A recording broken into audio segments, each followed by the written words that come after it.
rise in the canyon. That's where I long to be with my three good companions. Just my rifle, pony and me. Microciné, épisode 241. Aujourd'hui, nous allons parler d'un livre d'un cinéaste, Haroun Farroukhi. Le livre s'appelle Haroun Farroukhi, une anthologie du cinéma. C'est édité chez Université Grenoble-Alpes. Et j'en profite pour saluer Robert Bonabi et saluer son aide apportée à la conception de cette émission. La personne qui s'est intéressée à ce cinéaste de fiction et de documentaire allemand, né en 1944 et mort en 2014, s'appelle Thomas Wotzenlogel. Je l'ai bien dit. Très bien. Bon. Et donc qui est l'auteur de ce livre. Je le remercie d'avoir accepté cet entretien. Comment allez-vous, Thomas? Bien, très très bien. Merci. Je vous remercie pour l'invitation et je salue également à mon tour Robert Bonamy.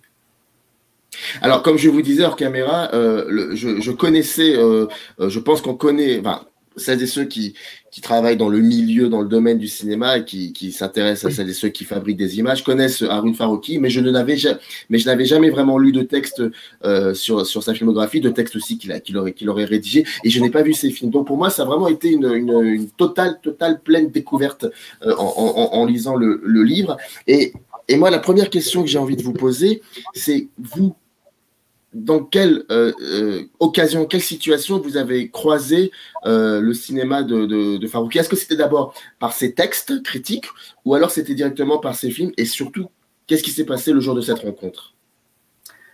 Alors, la première fois que j'ai vu un film d'Haroun Farroukhi, c'était suite à... Je menais un travail sur Jean-Marie Straub et Daniel Huillet.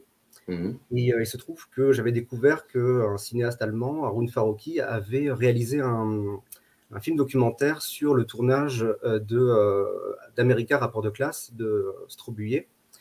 Et donc, en cherchant un petit peu qui était Haroun Farroukhi, je suis tombé un peu par hasard sur un court-métrage qu'il avait réalisé en 69. Et c'était le moment où je m'intéressais vraiment à la question de l'articulation entre cinéma et politique, cinéma et militantisme.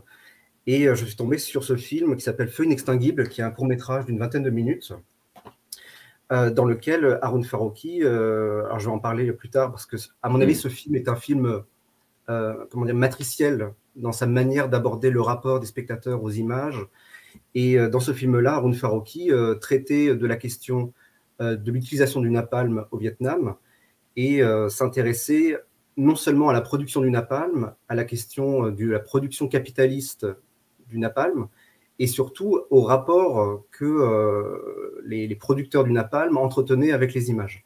Donc il y avait toute une construction semi-documentaire, semi-fictionnelle, et moi ça m'avait vraiment frappé de voir un cinéaste qui articulait à la fois un discours militant, on va dire ça, d'opposition à la guerre du Vietnam, et en même temps un discours sur les images elles-mêmes, et sur la manière de les produire.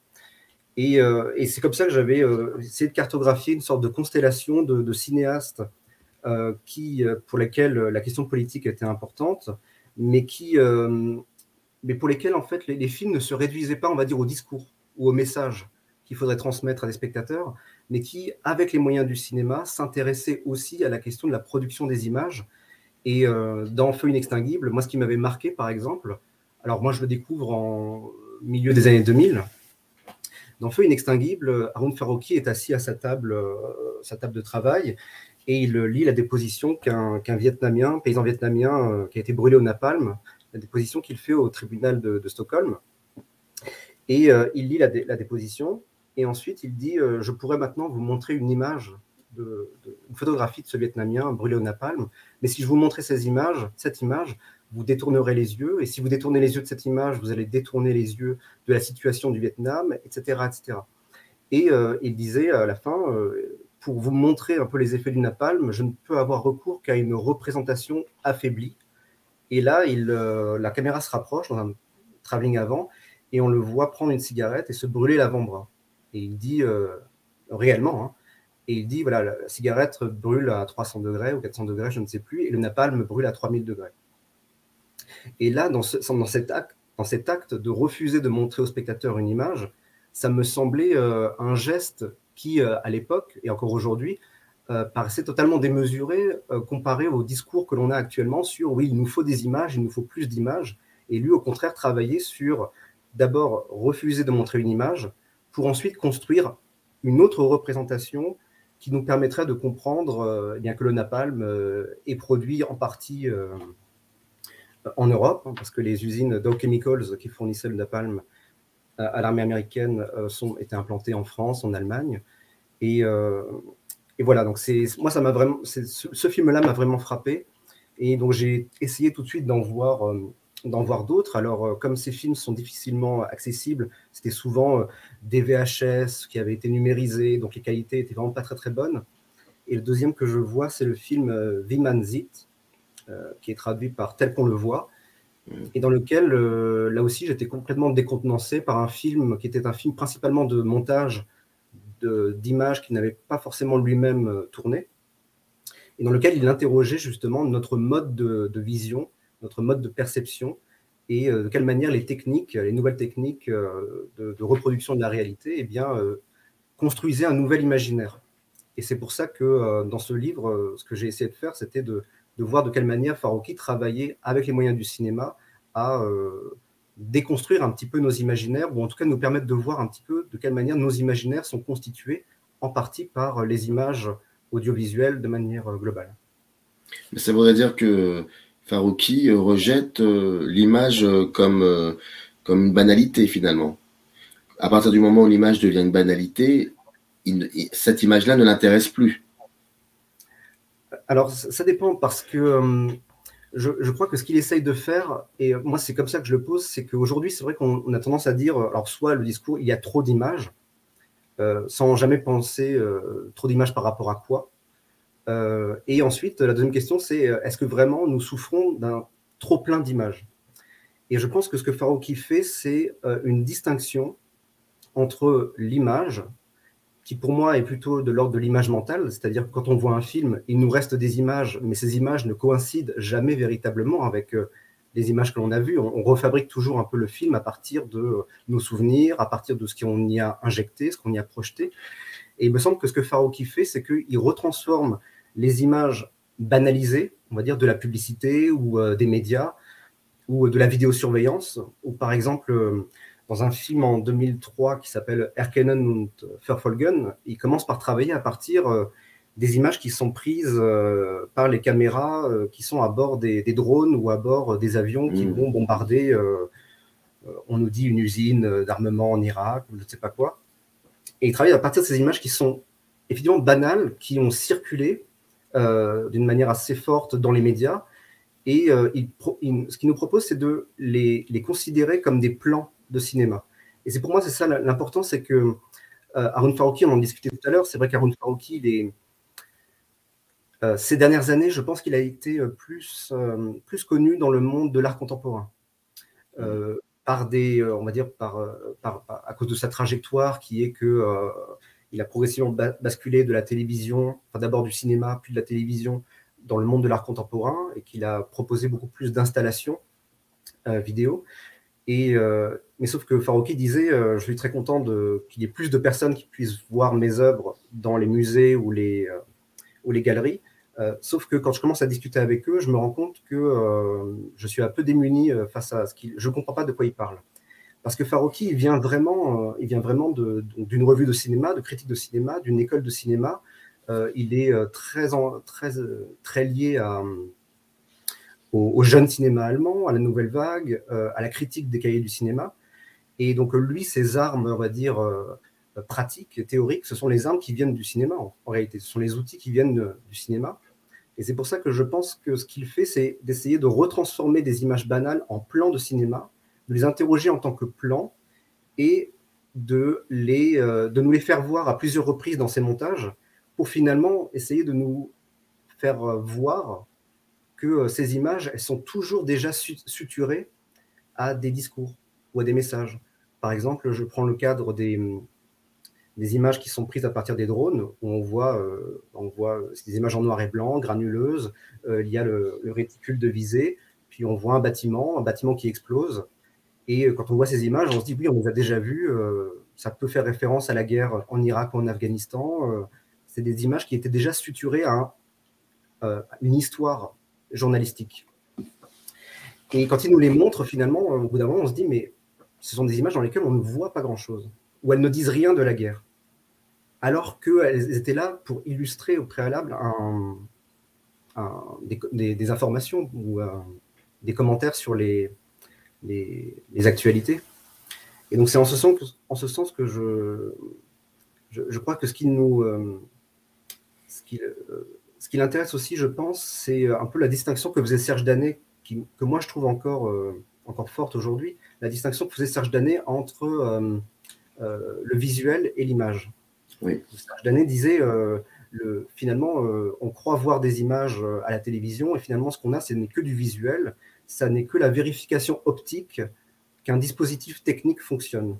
Et donc, il illustrait ça très bien avec les journalistes de CNN, notamment pendant la guerre en Irak, en 1990, où finalement, on ne voyait rien, mais on voyait juste qu'un dispositif fonctionnait, c'est-à-dire que le journaliste à Washington ou New York, je ne sais pas quoi, était bien en relation avec le journaliste qui était en Irak, mais où finalement, il n'y avait pas d'image. Hein. Il n'y avait que quelque chose qui venait occuper le champ visuel et qui venait confirmer quelque chose qu'on entendait déjà, à savoir que la communication était bien établie, mais que finalement, il ne se communiquait rien.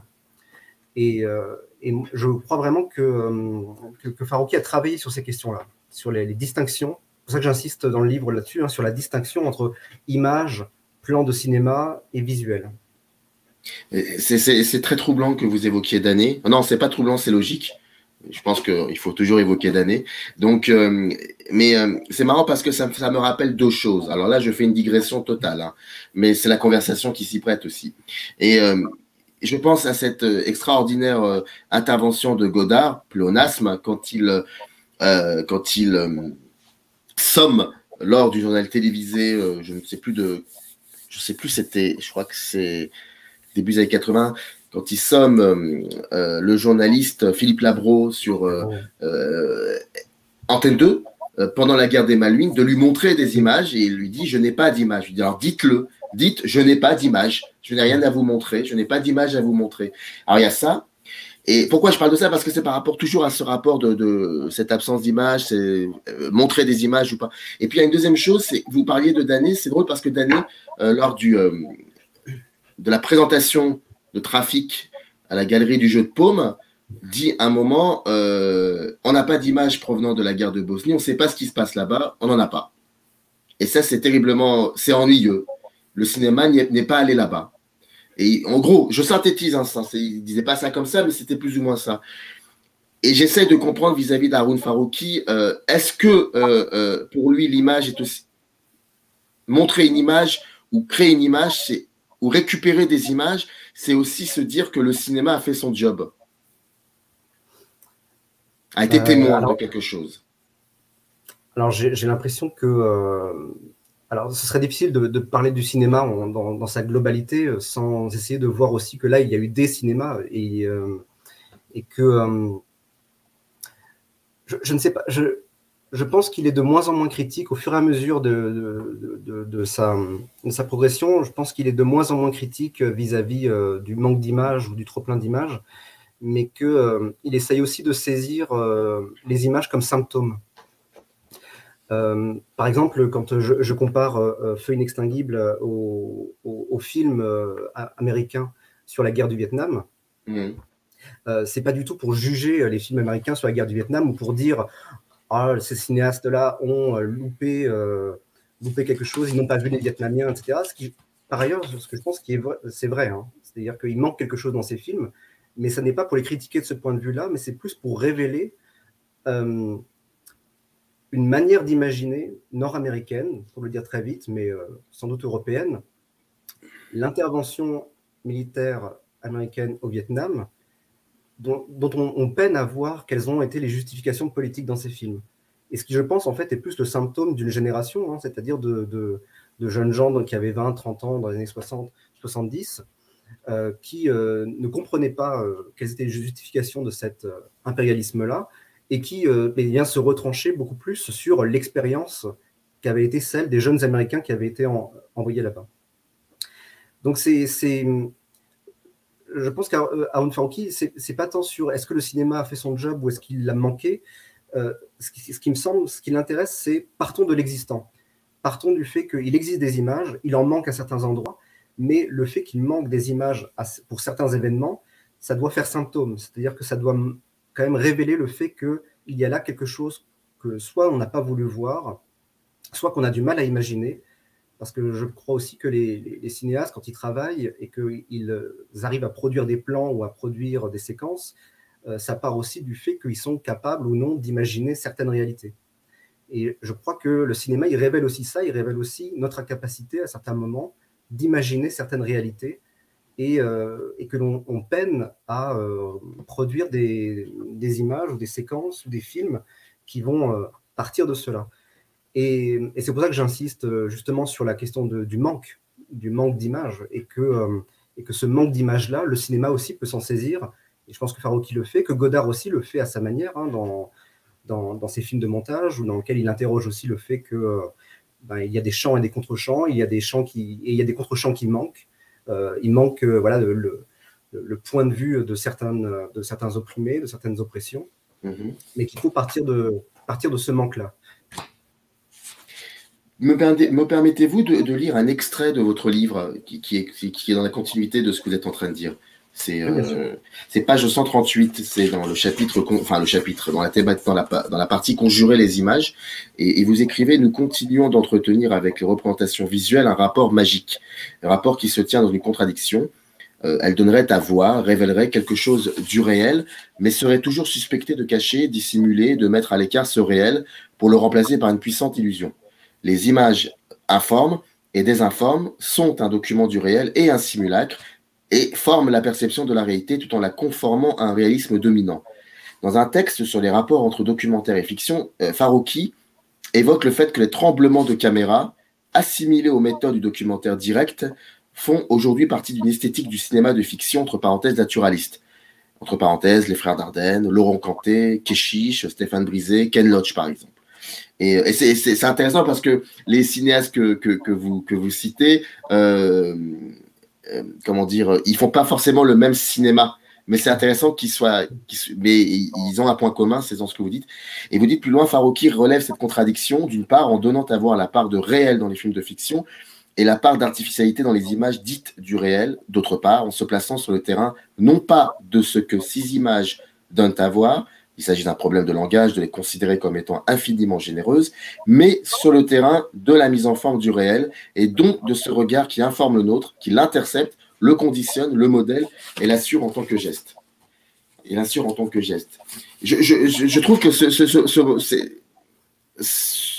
en tout cas, en lisant ce moment-là, j'avais en tête ce que filmait réellement Farocki, et je trouve que c'est très intéressant. De quand date cet article dont vous faites allusion sur les méthodes du document direct? Il l'a écrit en quelle année, Farocki? C'est un article assez récent. Hein. J'ai plus la date exacte. Ça doit être. Alors, non, j'ai pas envie de dire de bêtises, donc je ne vais rien dire, mais je sais que ça a été publié dans la revue Trafic. Après son décès, donc 2015. D'accord. Mais c'est un article assez récent. Ouais. Mais ce moment-là, pour moi, est très, très important parce que, et vous le dites un peu avant, je pense, c'est par rapport au fait que les films que nous regardons regardent aussi regarder. Il y a quelque chose de cet ordre-là. Et je trouve que c'est exactement ça quand vous dites qu'il s'agit d'un problème de langage, de les considérer comme étant infiniment généreuses, mais sur le terrain de la mise en forme du réel, et donc de ce regard qui informe le nôtre, qui l'intercepte, le conditionne, le modèle et l'assure en tant que geste. Et je trouve ça particulièrement assez intéressant parce que ça relève de ce qu'on était en train de dire sur l'utilité même de l'image. Elle existe, qu'est-ce qu'on en fait? Oui, c'est pour ça que Farocki gravite quand même autour de la question des usages des images.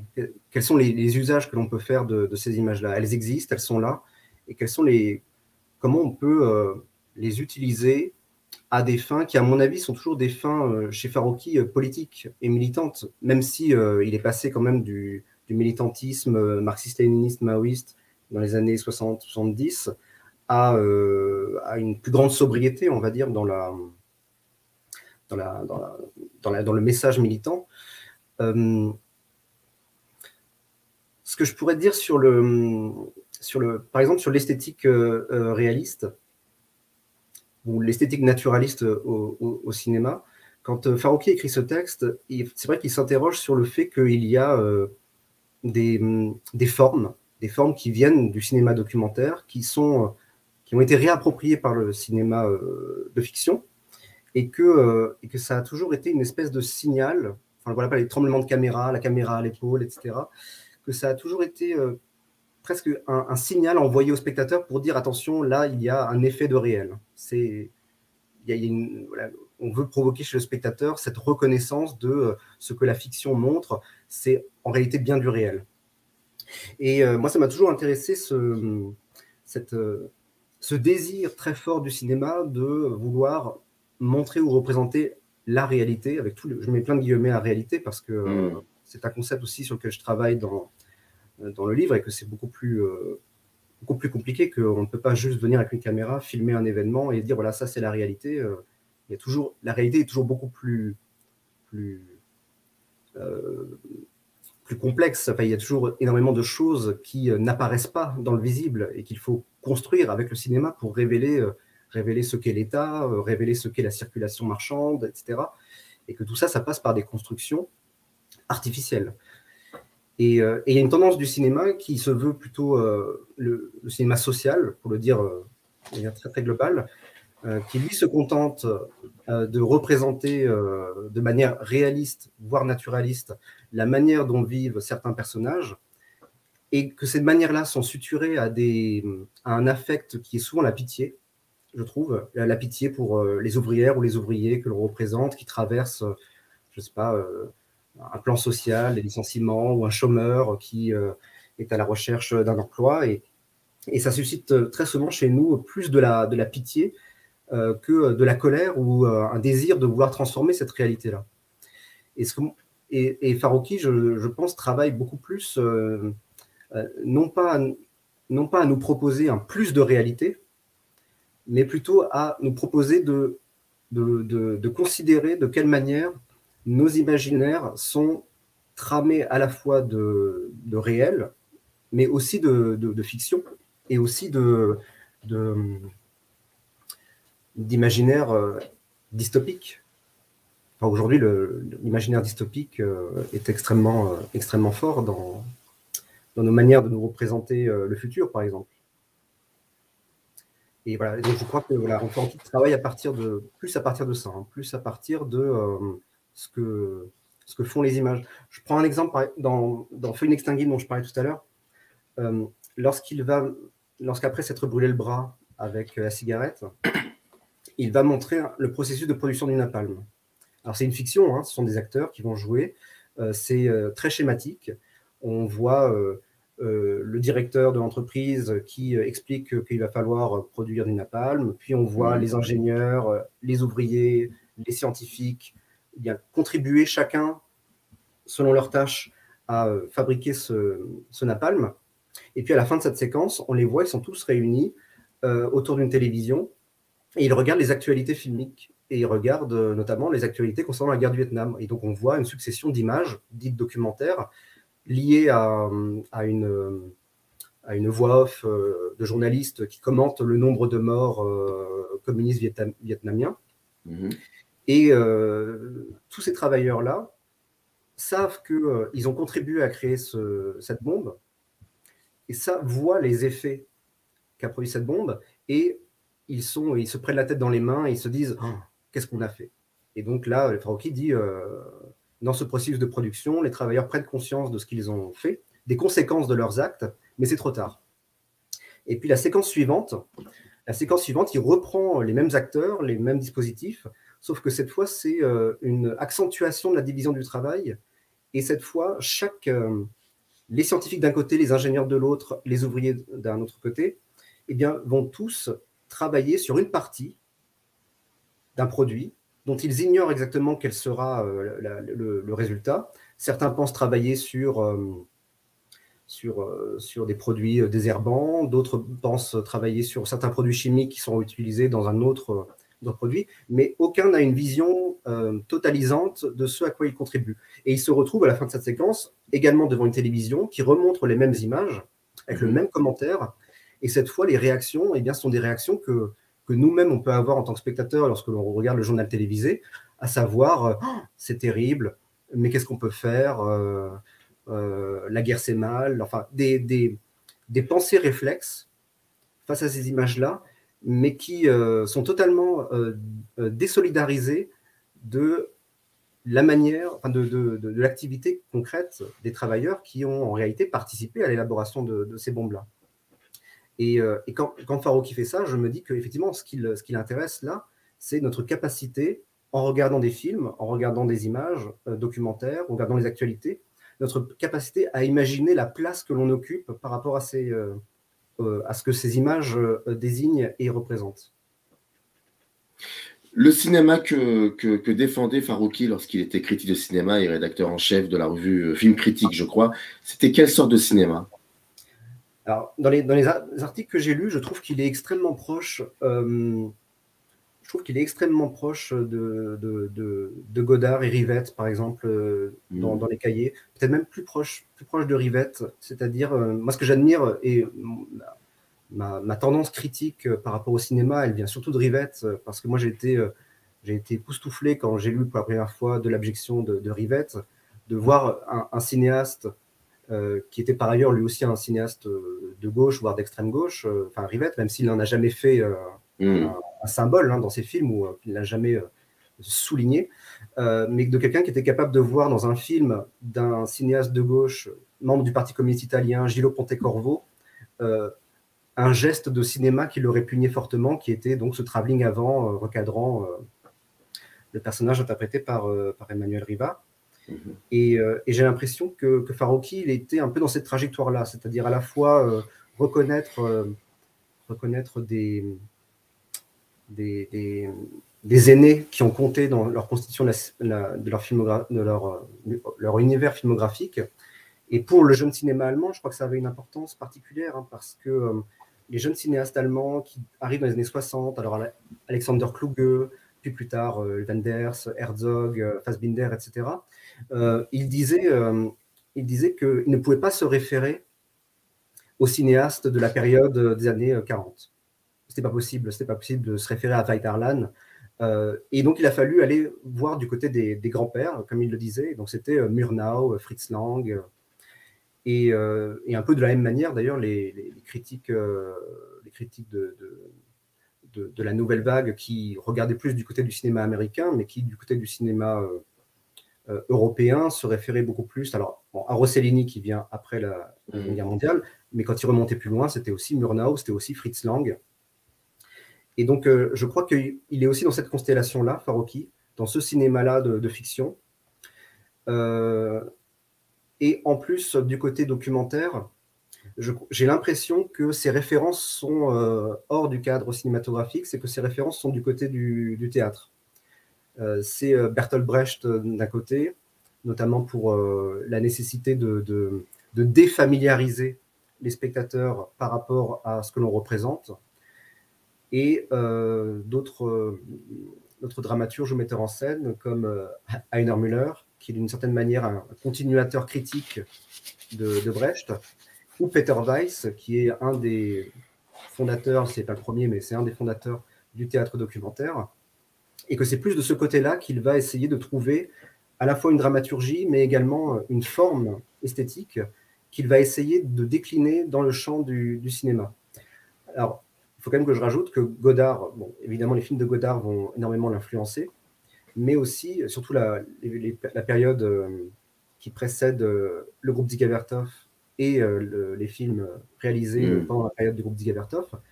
Et il y a évidemment Daniel Huyer et Jean-Marie Straub, qui, eux, leur premier court-métrage, ils le réalisent en Allemagne, puisque Jean-Marie Straub a quitté la France pour échapper à son service militaire qu'il aurait dû faire en Algérie. Et quand ils arrivent en Allemagne, ils participent finalement au mouvement de création du jeune cinéma allemand. Et quand Harun Farokhi voit ça, il voit dans les films de Jean-Marie Straub et Daniel Huyer un exemple de ce que peut être le brechtisme au cinéma. une tendance du brechtisme au cinéma, donc les théories de Brecht au cinéma. Et il dira d'ailleurs, quand il réalisera son premier moyen-métrage qui s'appelle Entre deux guerres, il dira « J'ai réalisé ce film d'abord pour interpeller Jean-Marie Straub et Daniel Huillet, parce que je voulais les rencontrer et que ce film-là était un moyen de leur dire, voilà, je m'inscris dans le même univers que vous et mes préoccupations sont aussi les vôtres. » Alors, je rappelle que votre livre est édité chez Université Grenoble-Hables, qui s'appelle Une anthologie du cinéma. Je vous disais hors caméra que j'avais essayé de voir les films d'Haroun Farroukhi, pas tous, parce que je sais qu'il en a fait d'innombrables, et que malheureusement, peut-être que j'ai très mal cherché, certainement, je n'ai pas réussi à les trouver. Donc, vous me disiez hors caméra qu'effectivement c'était compliqué, mais qu'il y avait une édition DVD de 2 de ces films édités chez Survivance. Et je voulais savoir, et pour clôturer cette conversation, je voulais savoir, est-ce qu'aujourd'hui, est-ce que c'est facile de voir les films de Farroukhi? Alors il y a énormément de rétrospectives, d'événements organisés autour d'Haroun Farroukhi, un peu partout dans le monde d'ailleurs. Donc c'est difficile d'avoir accès à des DVD. Il y a une édition DVD allemande qui regroupe une dizaine, une quinzaine de ces films, malheureusement sans sous-titres. Donc c'est des films qui ne sont pas évidents à trouver pour le moment. On attend vraiment de pouvoir proposer une édition DVD de ces films. La plupart ont été réalisés pour la télévision et donc certains ont été diffusés sur Arte dans les années 90 et les années 2000. Et maintenant, pour revenir là-dessus d'ailleurs, moi-même, hein, je le dis au tout début du livre, je n'ai pas du tout cherché à proposer une vision exhaustive du cinéma d'Haroun Farroukhi. Premièrement parce qu'il y a plein de films auxquels je n'ai toujours pas eu accès, il y a plein de films que je n'ai pas vus. Il y a énormément de petits films qu'il a réalisés pour la télévision allemande que je n'ai jamais vus. Certains films sont aujourd'hui introuvables, on les suppose perdus ou détruits. Et que mon projet, ça n'était pas du tout de faire voilà, c'est plus je prends le livre comme un essai sur Farroukhi, donc à la fois une présentation de son travail pour les spectateurs français, mais aussi pour proposer de continuer le travail d'études autour de Farroukhi. Et c'est pour ça que mon angle d'attaque, ça a plutôt été ma manière de regarder ces films, à quoi ces films-là m'ont fait penser, quels ont été les processus de réflexion qu'ils ont engagés chez moi, et que je pense que c'est un travail à poursuivre et à amplifier. Il y a aussi le fait que vous travaillez beaucoup sur la guerre du Vietnam, sur comment lui il questionne la guerre du Vietnam dans ses films. Oui, parce que c'est vraiment le point d'entrée dans sa manière, dans sa pratique du cinéma. C'est vraiment son point d'entrée, hein, se travailler autour du Vietnam. C'est vrai que le Vietnam, ça a été la première. On a toujours dit le Vietnam a été la première guerre télévisée, ou en tout cas où on a eu des images télévisuelles ou dans les actualités cinématographiques. C'est une des guerres où on a eu le plus d'images qui ont circulé. Et le fait que lui, qui a je sais pas, une vingtaine d'années dans les années 60, qui est étudiant à la Deutsche Film- und Fernsehakademie de Berlin, le fait qu'il prenne en charge un petit peu ces nouvelles images qui arrivent, qui nous viennent plutôt de la télévision, du reportage, le fait qu'il prenne en charge ces images-là avec les moyens du cinéma, je trouve que ça dit quelque chose de la modification dont parlait Danet, hein, d'ailleurs, la modification de notre imaginaire. Quand Danet parlait du fait que quand lui était jeune, eh bien, pour avoir des nouvelles du monde, avoir des nouvelles du Japon ou des nouvelles des États-Unis, il fallait aller voir des films, il fallait aller voir, et même des westerns, même des films qui se déroulaient au Moyen-Âge au Japon, et que même si on n'y comprenait rien, on avait quand même l'idée de la manière dont les Japonais ou les Américains se racontent leur histoire, et qu'avec l'arrivée et le développement de la télévision et des nouvelles technologies, eh bien, on a accès immédiatement à de nouvelles images dont on a l'impression qu'elles nous racontent énormément de choses. Et j'ai l'impression que Danet et Farroukhi partagent l'idée qu'en réalité, elles racontent très peu, elles montrent très peu, et on y voit très peu de choses. Mais ça n'est qu'en les réinscrivant dans des chaînes de montage, en mettant ces images en rapport, comme le fait d'ailleurs aussi, hein, établir des rapports d'images.